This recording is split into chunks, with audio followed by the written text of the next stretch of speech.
Alright my friends, welcome to video lesson number 2.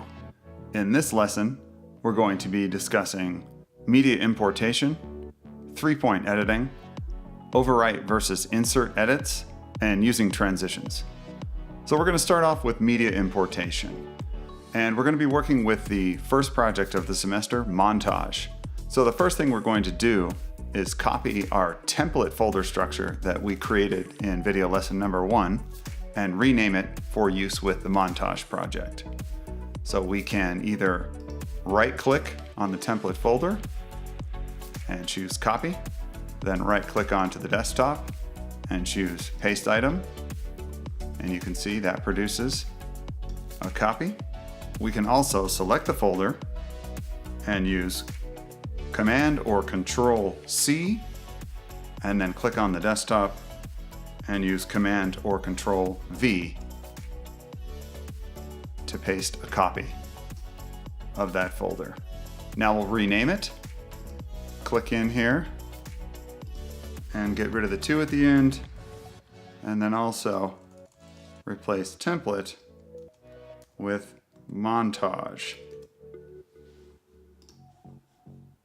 Set our template folder aside, and this is what we'll be working with. Montage 2017. Click in, and the first thing we're going to do is go to the project folder and rename the template Premiere project. That we also want to be montage.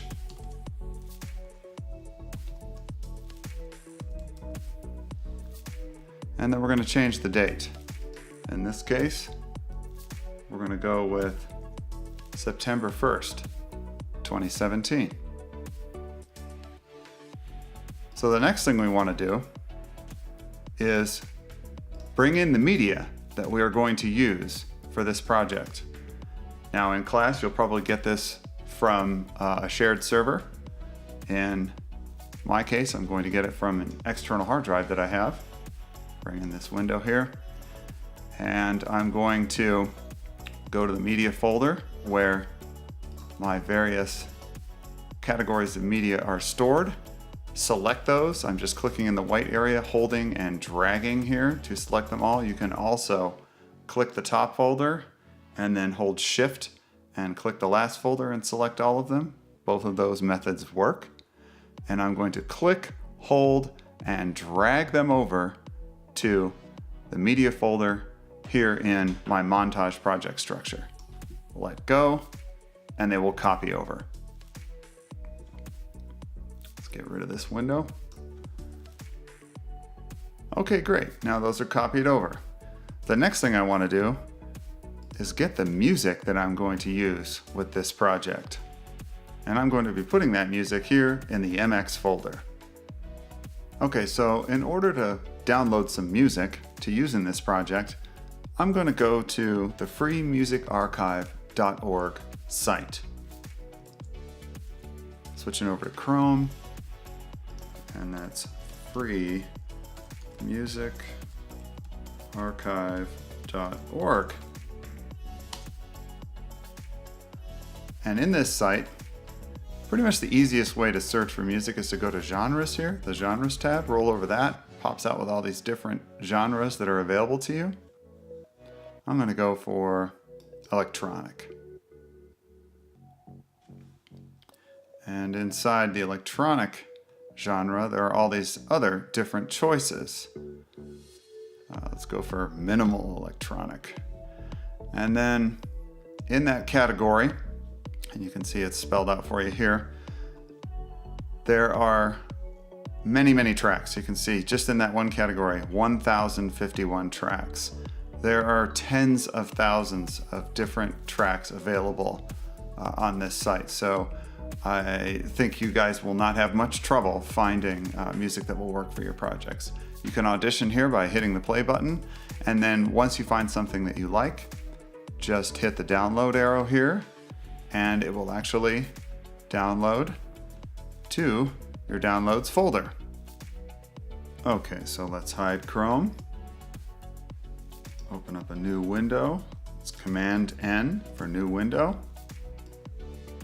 Control N in Windows, go to my Downloads folder, and here's the track I downloaded.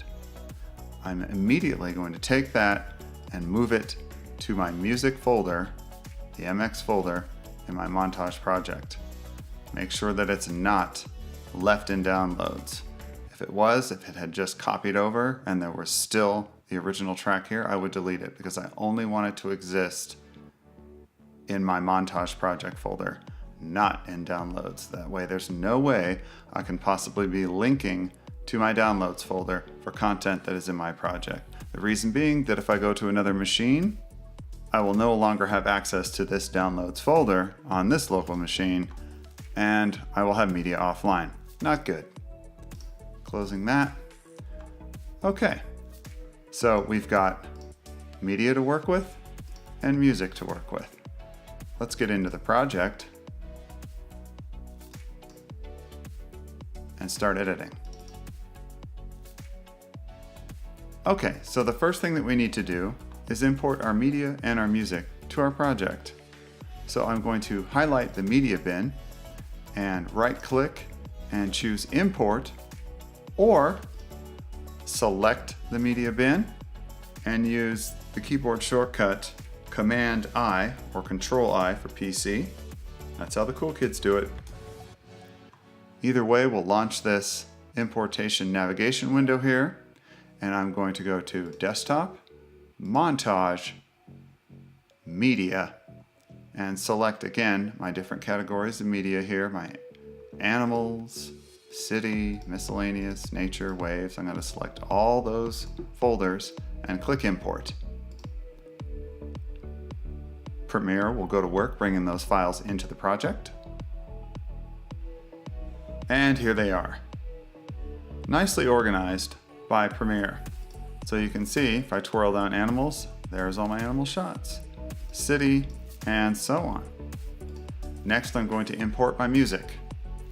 Selecting the music bin and hitting Command or Control-I, I will navigate to the desktop, montage, the MX folder for music, choose my track, and import it.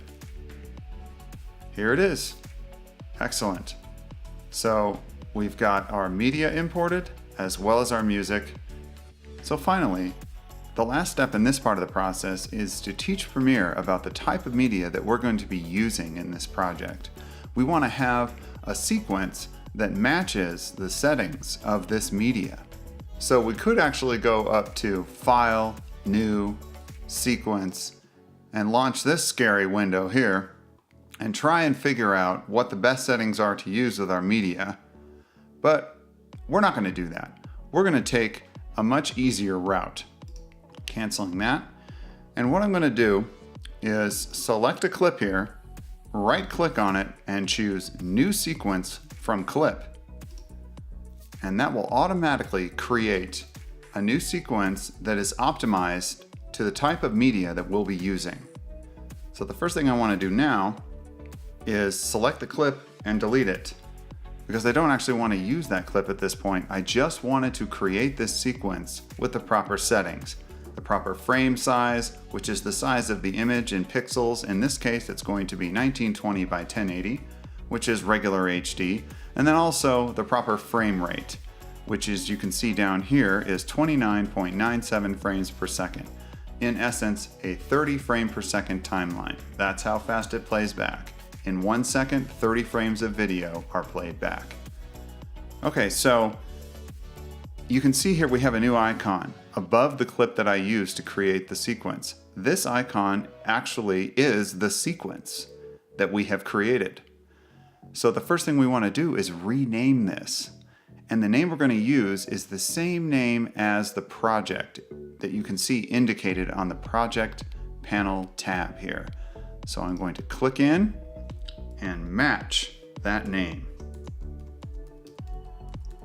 Montage 2017 underscore my name underscore the 8-digit date format.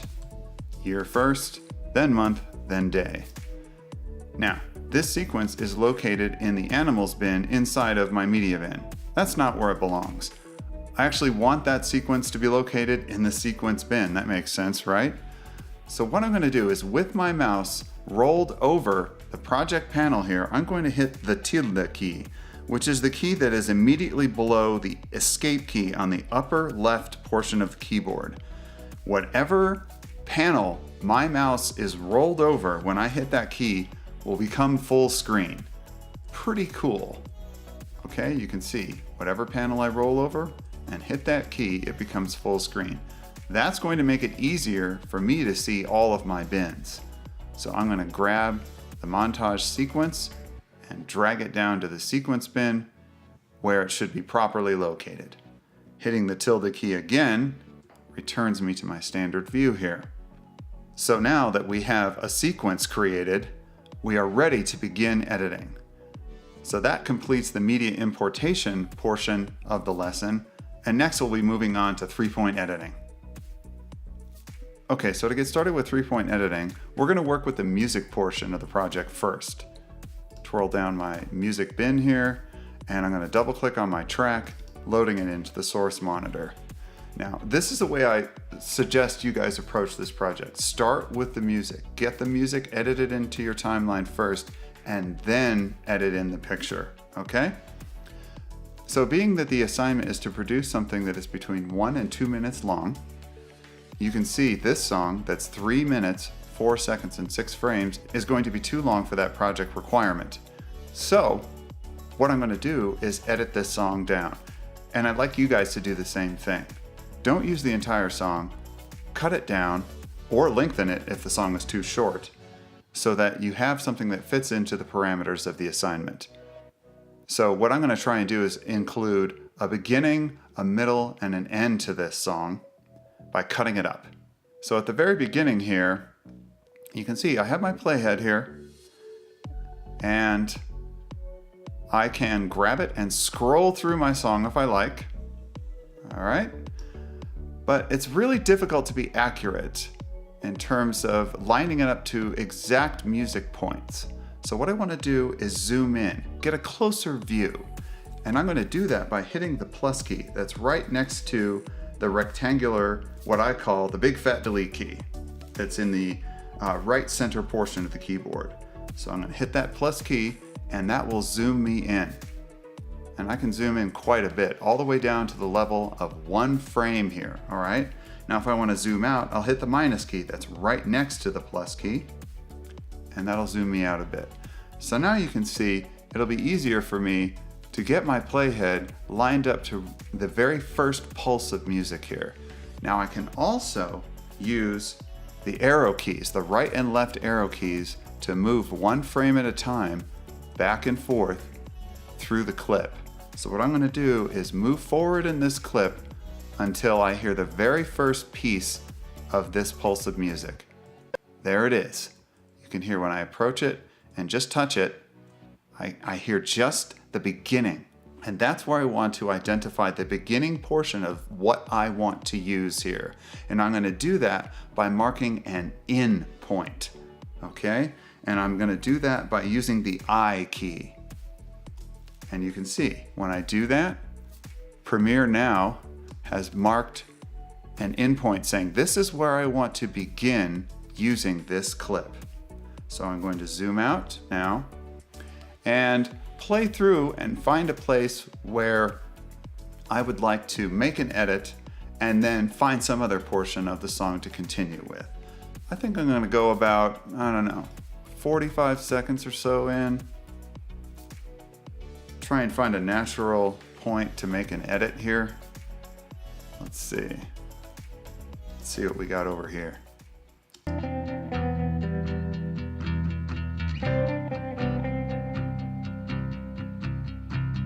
Okay, so that sounded like a natural end and then the beginning of a new phrase of music. That's where I'm going to stop. And again, I'm going to zoom in using my plus key and arrow toward the beginning of that next phrase of music.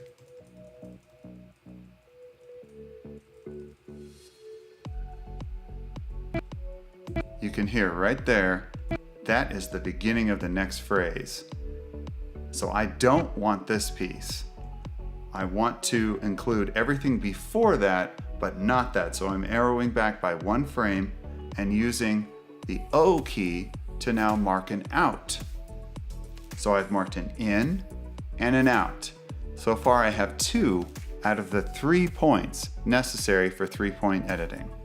So I'm going to zoom out now using the minus key, and you can see I've got my in and out, and I've identified a particular portion of the music that I want to use. So what I'm going to do now is edit that down into the timeline. And I need a 3rd point, an endpoint in the timeline that says this is where I want to put this portion I have identified to use. So I'm going to take my playhead and put it all the way at the beginning of the timeline, or hit the home key. That will do the same thing. Home brings me home. And I need to be concerned with these 2 columns here. This is called patching. So on the left side, I have the source of my edit. Right now we only have audio, so there's only A1 here. And I want this audio to go on the first audio track down here. You can see there are video tracks, video 1, 2, and 3 above this line right here, and audio tracks A1, 2, and 3 below this line here. So I want to take my source audio, which is 1 track of audio, and patch it just by clicking and holding and dragging it up to the first audio track. So now A1, my source, will go to A1 on the destination. All right, so now with my playhead at the beginning of the timeline and my patching properly done, I'm going to mark an in on the timeline by hitting the I key.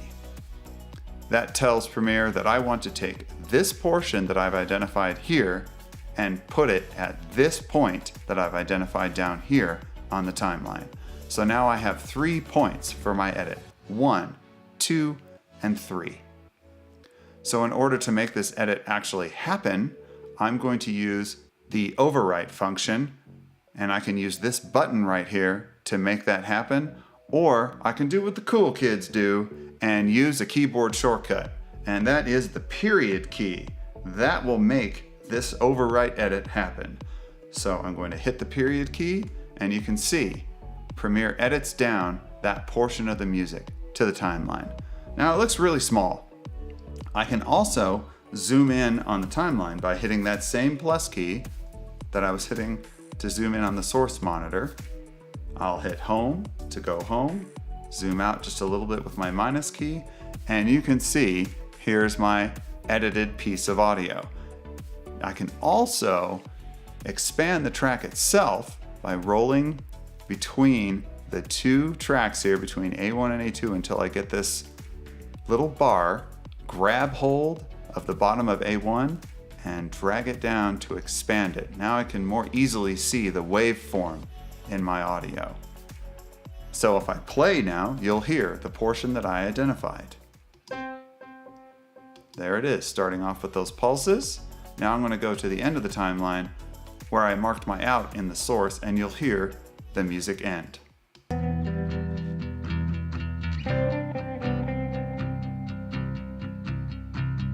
Okay, but that's not a great ending to the song. So far I have a beginning and a middle. I need an end now. So I'm going to go back up to my source and try and find a portion that seems like a natural end to me. So what I want to do is get rid of these 2 in and out points, and I'm going to do that by holding down Option and X. That will get rid of both of my in and out points simultaneously. If I only wanted to get rid of the in, I would hold down Option and I, or just the out, Option and O. But I want to get rid of both of them simultaneously, so I'm going to use Option X. There, they're gone. Now I'm going to zoom in where my playhead is. So the zoom will happen wherever your playhead is located. So if I move my playhead here and zoom in, it's going to zoom in on that region.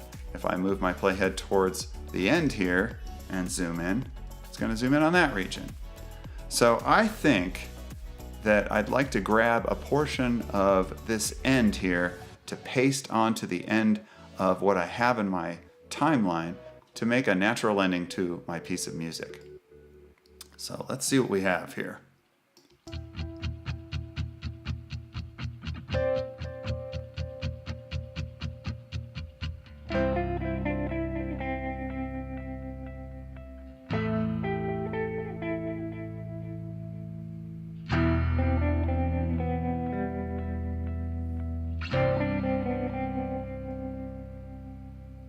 That sure sounds like an end to me. Okay, so I want to grab those 4 pulses here that kind of sound similar to the pulses I had at the beginning. Great way to wrap up the song.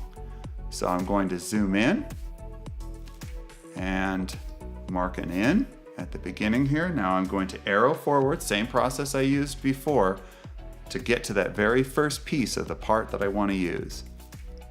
There it is. You can hear that when I actually get to that frame. That's the part I want. So I'm going to mark an in there, zoom back out. You're always zooming in and out when you're doing audio editing like this. Okay, now I'm going to go to the end of that 4th pulse, zoom in, and arrow forward, frame by frame until there's the beginning of the next phrase. I don't want that piece. I'm going to arrow back by 1 frame, mark my out, zoom back out, and now I have the next piece of the music. So I have 2 points. Once again, I need a 3rd down here in the timeline. Patching is still the way it was, properly done. So I'm going to take my playhead, hit the end key to get to the very end of the timeline, zoom in there, mark an in, and now Premiere knows that I want to take this piece and put it right here in the timeline. Again, I'm going to use the period key to perform the overwrite edit. And there it is. You can see Premiere took that piece and put it onto the end. Now let's play through and see if that edit sounds natural.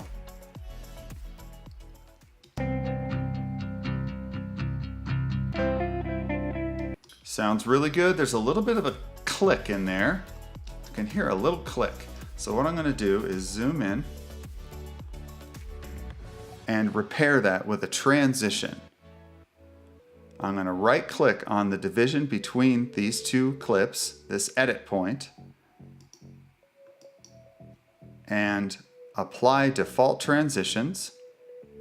That's going to put a crossfade on here that blends these 2 pieces of audio together. And I think this crossfade's a little bit too long. If I double click on it, it shows me the duration, which is 1 second. I think I only need a few frames. I'm going to type in 4 for 4 frames and make it much shorter. Now let's play through again and see if we hear that click.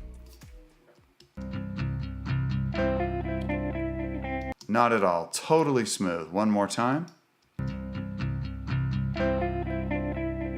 Beautiful. So I basically healed that edit point that had the click with a transition, an audio transition. This is the constant power crossfade. This is the audio transition that you will most commonly use when you are editing. We'll get more into transitions in the transition portion of this lesson.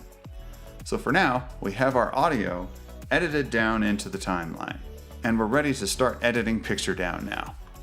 So let's go over to our project panel and open up a clip in the source monitor.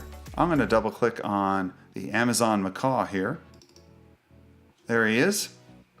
And what we're going to do now is switch from using the 3-point style where we had 2 points in the source and 1 point in the timeline, and instead we're going to have 1 point in the source and 2 points in the timeline. So I'm going to bring my playhead home in the timeline here, zoom in, and what I want to do is identify a portion of the music that I want to put this clip to. So in this case, I'm going to use this first pulse before the second one starts. So let's play forward and listen to that. Okay, so that's what I want. I want the shot to take up this portion of the music, just that pulse before the next one starts. So I'll go home by hitting the home key, bringing my playhead home, and mark my in at the beginning. And then I'm going to zoom in and arrow forward in the timeline till I get to that second pulse. There it is, just starting. You can hear it. I don't want that piece, so I'm going to arrow back by 1 frame and mark my out.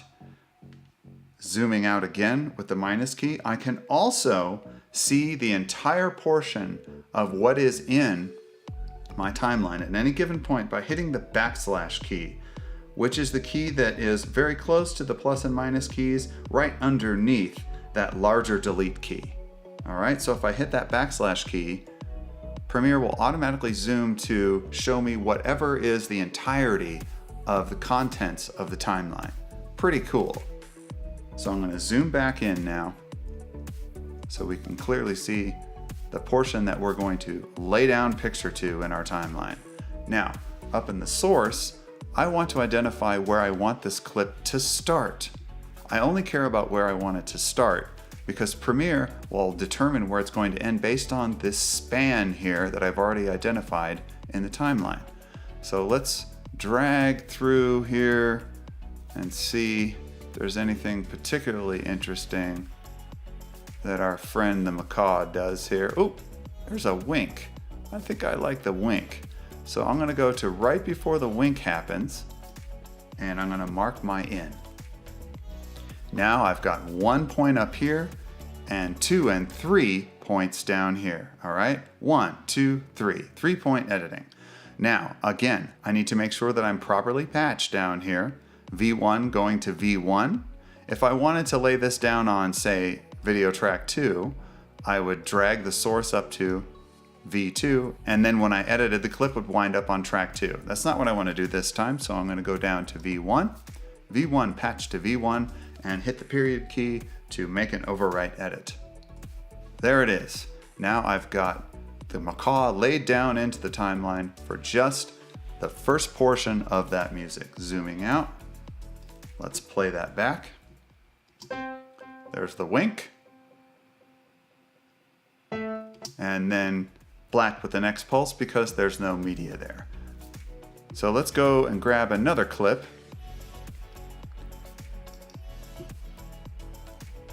Our friend the bald eagle here. I call him the angry eagle because he looks a little bit perturbed. Well, I like this head turn right here. So I am going to place my in just before that happens. And I'm going to go down into the timeline and identify the portion that I want to fill. Clicking down here, zooming in. And I want to get to the very end of this clip. And I could drag my playhead over there and try and get it to line up exactly. And if I'm zoomed in, I can do that. But the easiest way to do this is to hit the up arrow key, and it will automatically bring my playhead right to that clip boundary. Now, if my playhead were over here and I hit the down arrow key, it will automatically bring me there as well.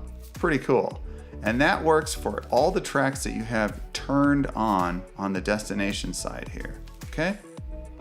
So I'm going to mark an in at that point, and I want to include this next pulse, but not the third one. So let's play through. Stopping right before I get there, zooming in a little bit, arrowing forward. There it is, the beginning of the next pulse. I don't want that piece associated with this clip, so I'm going to arrow back by 1 frame and marking out. And now I'm ready again to make my next edit. V1 to V1, 1, 2, 3 points. Using the period key to make my edit. There it is. Now I've got 2 clips. Let's play through and see what we've got.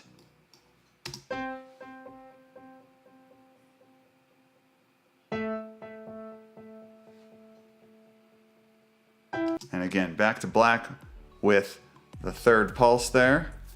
Let's get one more piece of media. Let's see, we've got jellyfish, multicolored reef. That sounds interesting.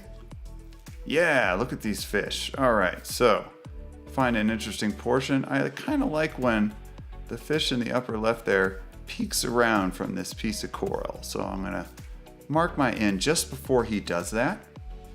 Go down in the timeline and repeat this process, zooming in a little bit, hitting the up arrow key to line myself up with the end of that clip, marking my in with the I key, and then playing forward through the pulse, stopping, zooming in a little bit more, arrowing forward until I get to the next pulse. There it is, arrowing one frame back, using the O key to mark an out, zooming out a little bit, and executing the edit with the period key. Now I have 3 clips. I've got the macaw, I've got the eagle, and I've got these fish. So you can see 3-point editing basically allows you, block by block, to construct your timeline. It's almost like Legos, putting them together, snapping them into place, except you're creating an audio-visual experience by doing that. Pretty cool. Okay, so that completes the 3-point editing portion of the lesson. Next, we'll move on to insert versus overwrite edits. Okay, so now we're going to talk about insert versus overwrite editing. And so far what we've been doing has been overwrite editing. And that's where whatever clip we have in the source monitor will replace whatever area we have identified in the timeline. For example, let's go to this pride of lions here, eating. Let's mark an in there. And let's go into the timeline here and identify the area of our multicolor fish here. And if I edit now using the overwrite function, this clip of lions will replace the fish. It will blow right over them. It will overwrite them. So I'm going to use the period key to make that edit. And you can see now we've got the lions where the fish used to be. Okay? That's overwrite. Now, insert is different. So let's undo here, get our fish back, and let's try inserting these lions and see what happens. So to do the insert function, I'm going to use the comma key instead of the period key that we use for overwrite. And you can see when I do that, what actually happens is the lions shove down the fish and the attached audio as well. So everything downstream from my original endpoint in my timeline gets moved down in time so that it actually happens later. So now we've got the lions and then the fish.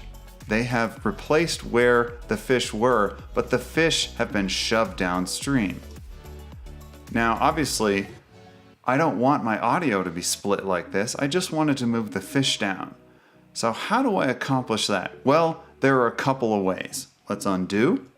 Number 1, I can actually lock my audio track by clicking this lock icon here. And you can see it's got these lines here indicating that it's not going to do anything. It's not going to move when I make this edit. So now if I make the edit again, inserting, you can see the lions only move down the fish and not the audio. This is a really good, safe way to go. Okay? Another way we could do this is to disengage the sync lock control here, which basically marries whatever's up here to what's down here. So if I turn that off and then make my edit, same thing, okay? It's probably safer to utilize the track locking here, okay? And you can lock as many tracks as you need to. Let's say you had some nat sound down here. You could lock these tracks down here too, okay? Execute the insert edit, pushing my fish downstream. Then if I wanted to do some further audio editing, I could unlock that track and actually manipulate the audio further. So that is insert versus overwrite editing. And next, we'll talk about transitions. All right, so now we're going to talk about transitions, both for use in video and audio. So at the boundary between these two clips, you can see there's really nothing there, just the end of one clip and the beginning of another. And if I play through this, you can see There's just what amounts to a hard cut between these two. It just starkly goes from the end of one clip to the beginning of another. That's it. So here's the end frame of the lions and the first frame of the fish. And nothing special happens in between. It just cuts from one to the other. Well, let's say I want to do a little bit more than that. Maybe I want to have a blending of these two clips over time so that it's not so stark and hard between the two. So if I go over to my effects panel and I twirl down video transitions and then go to the dissolve area here and twirl that down, I can see that I have access to the cross dissolve here. And you can see, because there's a blue box around this, that means it's the default transition, the one that Premiere will use by default unless we tell it otherwise. So there are a couple of different ways I can apply this transition. I can drag and drop it onto the transition between these two clips, and you can see Premiere applies that cross dissolve right there. Or, undoing, I can right click on the transition, the boundary between these two clips, and choose Apply Default Transitions. And automatically Premiere will assume that I want this cross dissolve applied. So now when I play through, you can see that there is a dissolve, a gradual blending between these two clips. Pretty cool, right? In some cases, that's what you want rather than a hard, stark cut. Well, transitions aren't only for video. There's also audio transitions that you can use as well. So you saw earlier when I was doing the audio editing between the two portions of my song that I actually used a very short transition to help soften the transition between one portion of the song and another. If I play through that, you can easily hear very smooth between those two. Well, now what I want to do is actually end this song in a very smooth fashion. Right now, there's something I don't quite like in here. If you listen to the very end, you can hear where there's actually a slide of the guitarist's fingers on the strings. Just give this a listen and you'll hear it. Hear that right at the end? So I want to get rid of that, and I want to smoothly fade the end of the song into silence. So what I'm going to do is roll over the end of the clip here until I get this trim tool to pop up, and I'm going to click and hold and drag the end of the clip so that I'm excluding that string slide on the guitar. Now let's play forward and hear. Great. I don't hear the string slide at all. But now the clip sort of cuts off at the end, doesn't it? Yeah, not quite a smooth end. So what I'd like to do is apply the default audio transition to this, which if we go over here to, let's twirl up video transitions, twirl down audio transitions, and in the crossfade area you can see the default is a constant power crossfade, okay? Just like the video transition, I can click and hold and drag that transition onto the end of the clip here, but I'm not going to do that. I'm going to right click and choose Apply Default Transitions, and I get that constant power crossfade applied. Now if I play forward, nice smooth end. Doesn't sound abrupt at all. Now there's one other way I can apply this transition. Just click to select and delete it. I can also click the clip boundary here and use a key command to make this happen. Shift and D will apply that default transition. Much quicker than right-clicking and choosing Apply Default Transitions. That also applies to the video transition realm. Let's get rid of our cross dissolve there. Click this transition between the two clips and use the key command Shift D, and there we go. Cross dissolve applied. Quickly. Okay, so that covers transitions, audio and video. And that also concludes video lesson number 2. Thanks for joining me, and I'll see you again for video lesson number 3.